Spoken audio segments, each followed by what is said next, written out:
Are the information commissioners non-government commissioners?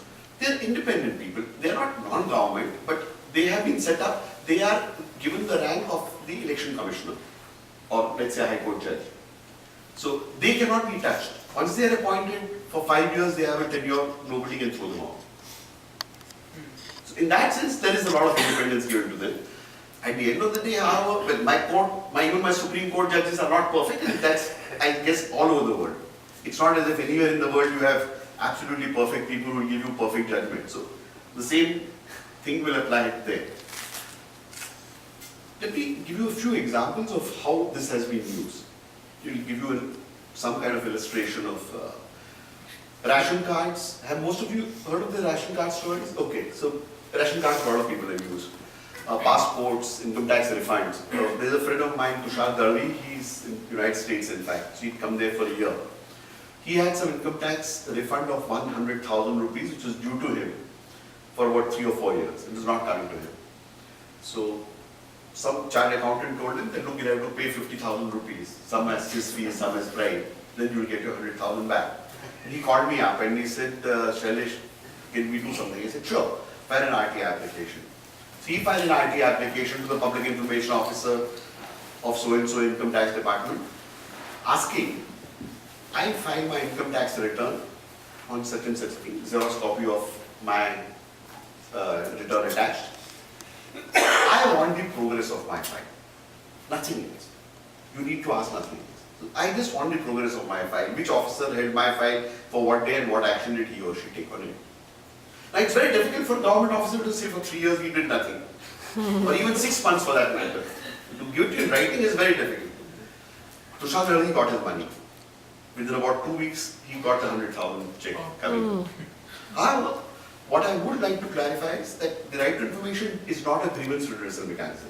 So he need not have got the check. They could have sent it, I mean, conceptually, as far as the Right to Information Act is concerned, they could have said 3 years one officer is sitting in the paper and has done nothing.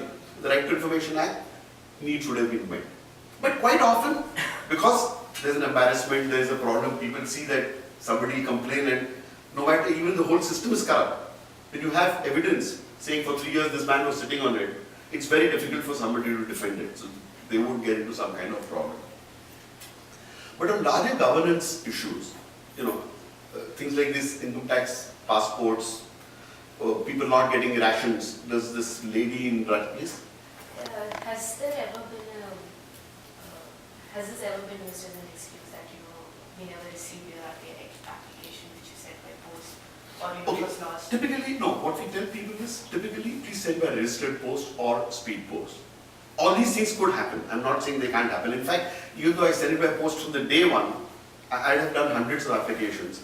And one of my worries has been, but it's never happened, is that chap will say, I received the envelope and there was nothing in it. Now, conceptually, it can happen. But people are not all that bad, is what I would say. At least this kind of thing has not happened. So, no, I don't tell people to send by ordinary post. I don't know what would happen.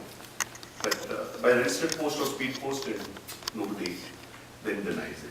And approximately what percentage of the cases have really gone up to the Information Commission stage? There is not adequate data available, but my rough guess, now I'm going on a guesstimate, it could be somewhere in the region of 5 to 7%. But it's your guesstimate, I could be wrong, it could be 1%, it could be 8%. But I mean, somewhere in that range. That's very good actually. Yeah. So, like you said, right, the Act only necessitates a response. Now, the question is, who defines whether the response is satisfactory or not? Or now, this could start a whole ping pong thing, right? I send it to some department, he says, maybe the ration card is a simple example, but something more complicated level, they say that no, this has to come from another department. Then No, the Act says if it has to go from another department, the Act says it is the Public Information Officer's job within 5 days to send to the other Public Information Officer. No, fortunately, this is being very clearly defined. Well, okay, that part is okay. Like, for example, I can't think of a scenario right now, but I'll just make up one. So I just need a a telephone line laid in front of my house.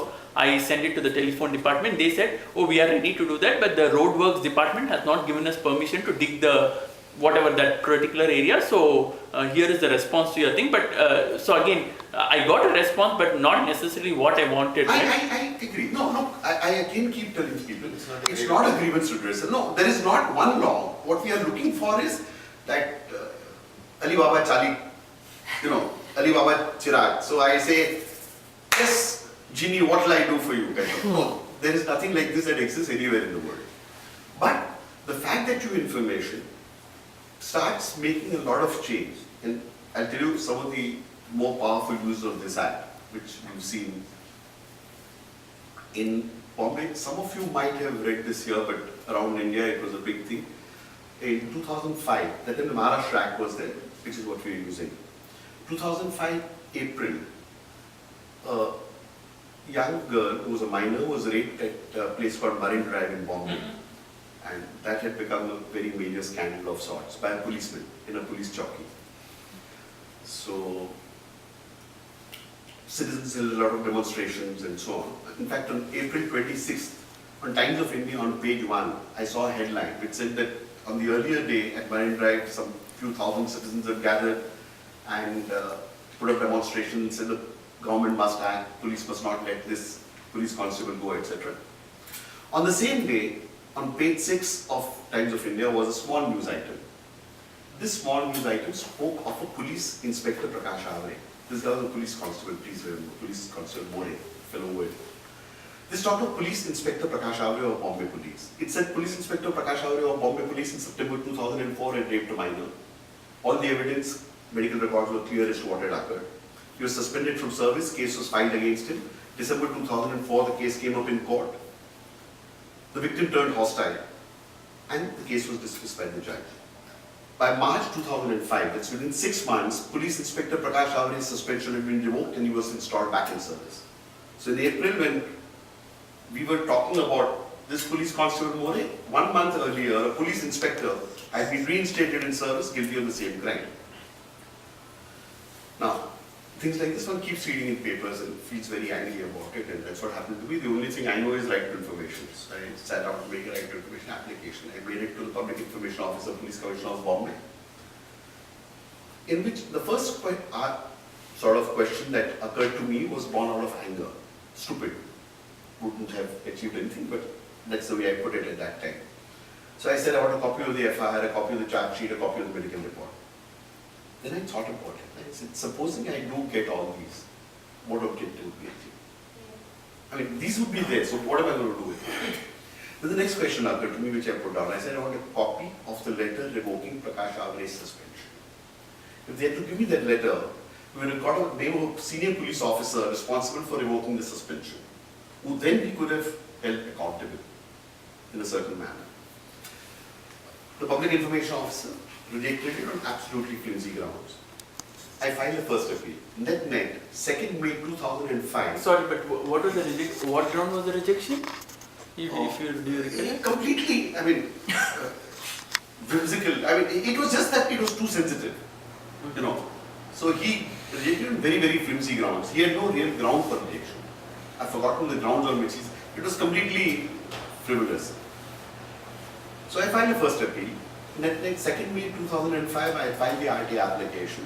In August 2005, the Police Commissioner's Office gave to me in writing that in July 2005, Police Inspector Prakash Avre had been dismissed from service. That is the power. Okay, it's not as if it's a direct quid pro quo, but evidently, some senior people within the police department did a rethink.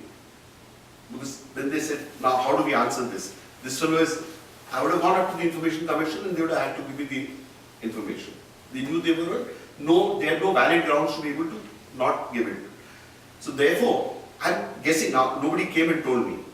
But they sent me a letter saying that Police Inspector Prakash Avre has been dismissed from service in July. I did not pursue the information. Actually, my right was only for the information. But in a case like this, I thought there was a larger objective which was achieved.